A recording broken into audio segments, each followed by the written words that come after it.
Stories. Everyone has them. They constitute the very meaning of life. Some stories are impacting, humorous, thought-provoking, while others are emotional and life-changing. But what about those unsung stories? Significant yet untold. With a degree in management studies, this young lady segued into acting and continues to make strides in front of and behind the camera. This is Trudy Bell's Unsung Story. Miss Mildred, Mr. Compromise and I sleep in separate. Why is it that some boys think that they can get any girl they're weary and impatient? My father was in the army, so I spent most of my childhood at Up Park Camp.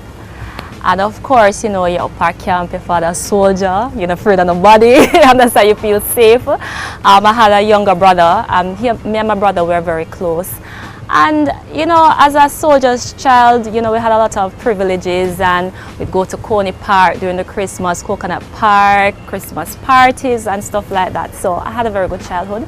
I went to Wolmer's Girls, big up to Wolmer's, and I graduated from there, and I spent a year at UTech when I thought I wanted to become an electrical engineer. And then I realized that's not what I wanted to do, and so I stopped. I started working at First Global Bank, and then later on to First Global Financial Services. And it was there that I saw an ad on my way to work, and I decided to try out, and voila, I am now an actress. What's your first name? Dash out. Surname? Road. My friend them call me Dash out for short. I feel like I gotta change the name this little because I don't know what kind of name that my mother give me. She must be drunk. What do you plan to change it to? Rihanna. Well, it didn't state, it just said actors wanted, the Green Gables Theatre. And honestly, I didn't even know what was the difference between the production houses. I know that it just had a set of actors, like you'd see a Oliver, Titus, you might see a Keith, you might see a Delcy. I didn't know the difference. So I just say actors wanted, and I just turned up. I didn't even know where Green Gables was.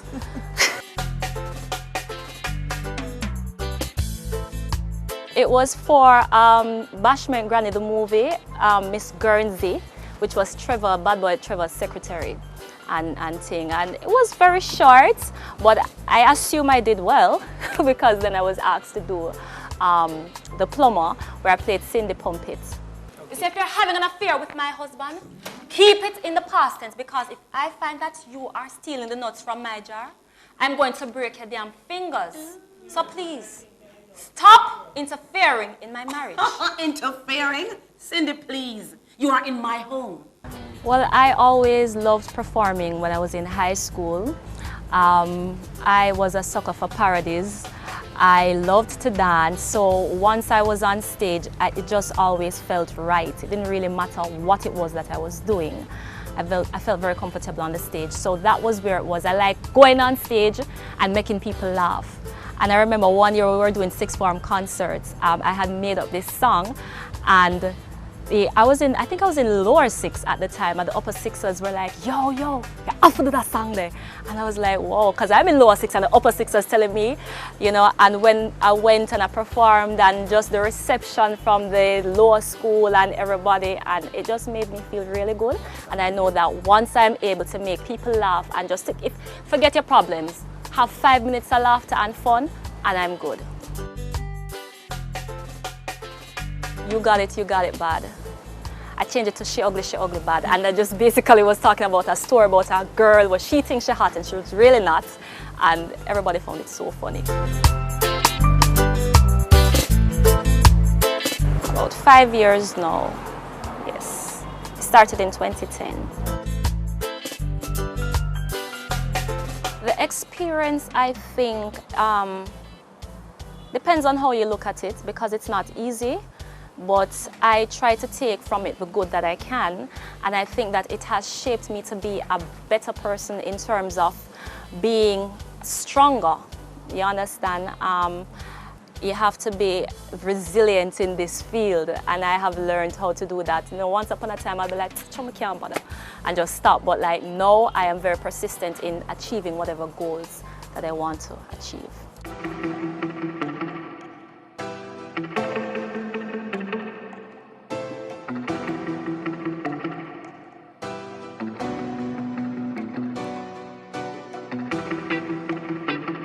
One of my most memorable moments on stage was this play that I did called Adopted Child. I was playing a Rasta character called Stellarita.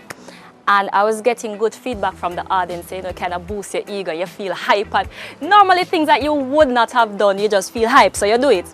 And I was, you know, like, I make a bad talk, I'm walk, come across the stage, and then I lean upon the door, and the door never set good and drop right through the door. I drop right through the door. Basically drop out of the sight of everybody. So you know, so everybody in the audience start cracking up, then I start cracking up, then the actors start cracking up, then one of my colleagues and I was trying to run off the stage, and she's trying to run off the stage, and the two of us stuck in at the door, trying to go through the stage. Man, I laughed till I cried. I laughed about 5 minutes. That was bad. We're not supposed to laugh on stage, but I couldn't help it. That was one of my most memorable moments in theatre. The audience probably thought that was a part. They usually do. They usually do. Because I've fallen more than once on stage, and they usually laugh, and they, oh, that boy, I'm not like that job, that look real. I am Melfita Esconbar, and I would like to address a few issues that I have had to deal with in my tenure at high school so far. The first major issue is boys with no approach. This is the big question.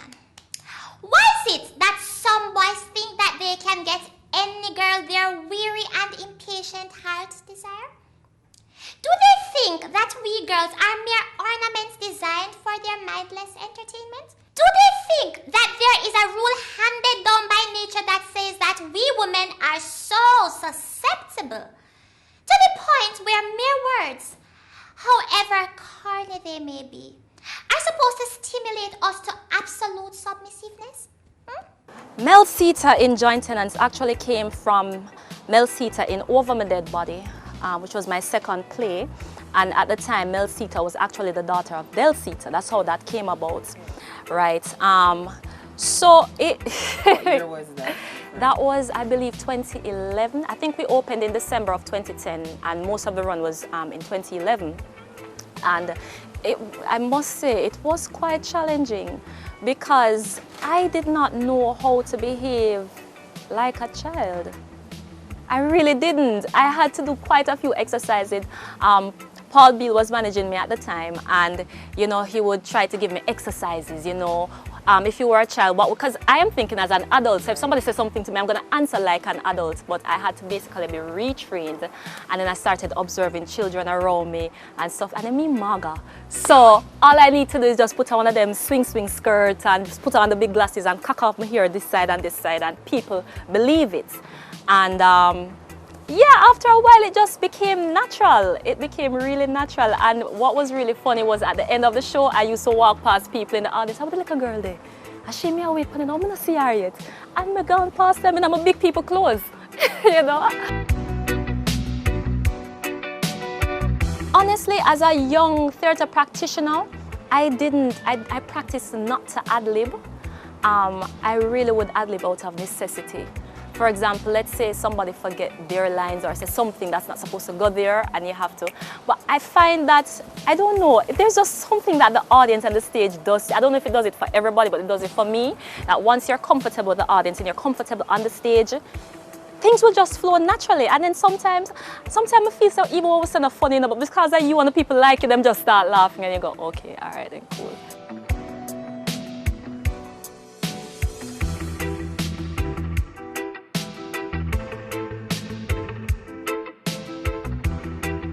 The roles I have played so far, as I said, Cindy Pumpit from The Plumber, which is a straight character, very, very straight.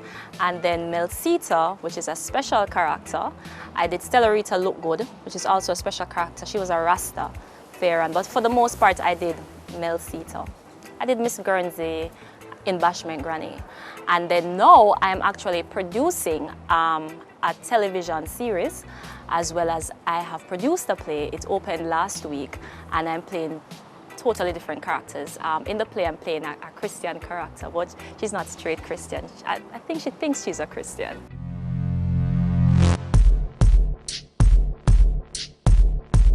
People love her, so I know that she has the potential. Where is it playing?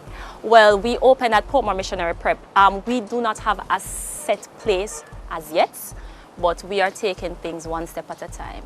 You know, we're trying to make our mark on the ground. So when we come, people not will wonder who are they. They would have already heard. As an actress, what I will speak for myself. People don't like to see you do good, and I find it very sad because I feel that when every actor within a production is strong, the entire production is strong. However, you have people, I think it's probably insecurity, where they see you're performing and people are loving you, and it's a big issue. I hate that. And then, of course, you know, you have the other end of the spectrum where you have people that love you and they give you that support and stuff like that.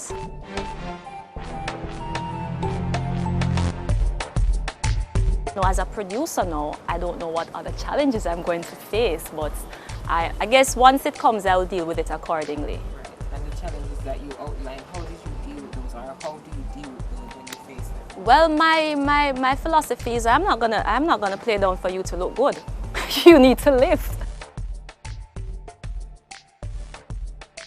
I don't think it is the structure of the industry now. I don't know if it is maybe 10 years from now, 20 years from now, but as it is right now for me, I do it. Initially, I considered it just being my regular job, and this would have been, you know, what I would just do but for a living. But I realized that this would make sense for me to do that. So I don't know how important it is, but I think it's good. Baby steps. I don't think it's static. I think that you have people trying to do stuff.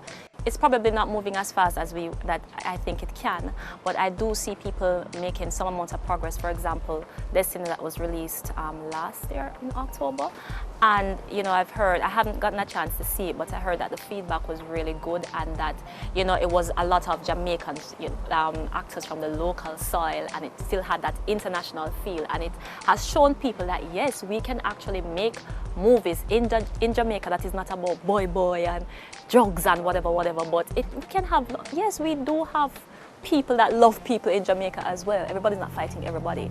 So I think that that's a positive move, you know, in the right direction. And I just think that from that, there are other things that will come. It's all about time management, and I had made that mistake in the past, you know, and I decided that even now that I've started my own business, I would do things much differently than I did before, where the focus is not just about work, but also you have to integrate family and friends within it so that you can have a balanced life and be happier. Yes, because I find that I'm happier that way.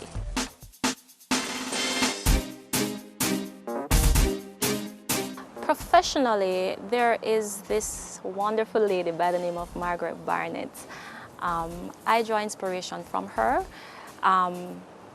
Why she was a friend of she was the mother of my good friend in high school. And what I love about her is that she's always encouraging young people, and she has achieved a lot in life. And one of the things she said to me is, where much is given, much is expected, that's a saying, right? And she just goes above and beyond in helping people. And I just look at her and I just admire her so much. But I draw a lot of inspiration from her because she's always encouraging me and always telling me to spread my wings and not to let anything or anybody inhibit my growth, but just to always reach for the sky. And if she can help you, she's just gonna help you. Hobbies. Okay. Now that I'm becoming a bit more rounded and integrating family and friends again, I would say listening to music. I'm more of an oldest kind of person, though. Can't deal with too much new music. But yes, I love hanging out with my friends and my family. Probably if I wasn't an actress, I probably would have been a singer. Can't really sing, but that's probably what I would have been doing. I can't see myself doing anything other than performing. I've produced and written a play called Living Dangerously. It features myself as Sister Passion, which is a new character I'm trying to introduce to the markets. Dennis Hall. And Dennis Hall, we've seen Dennis Hall in The Students, and as well as Better Must Come. He was a police.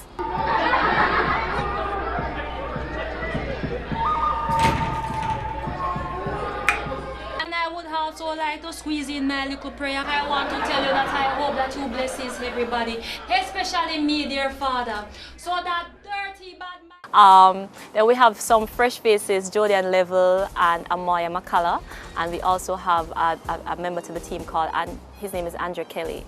And we have had some really good, really good, fantastic feedback. So that's what we are working on now, as well as I stated before, I'm doing a television program. We have some post-production work to do, and it's not like the typical program. It's basically, it's a program where we identify issues in Jamaica. For example, poor customer service.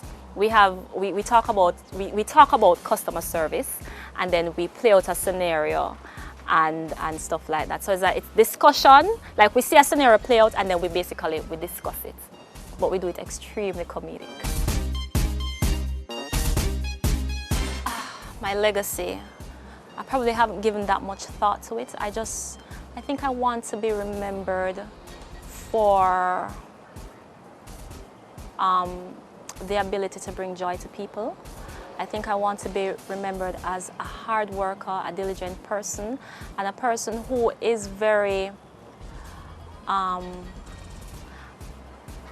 don't necessarily want to talk about, not necessarily loyalty, but just a person that is very devoted to her team and is just really a team player and just works with who she needs to work with to make the dream happen.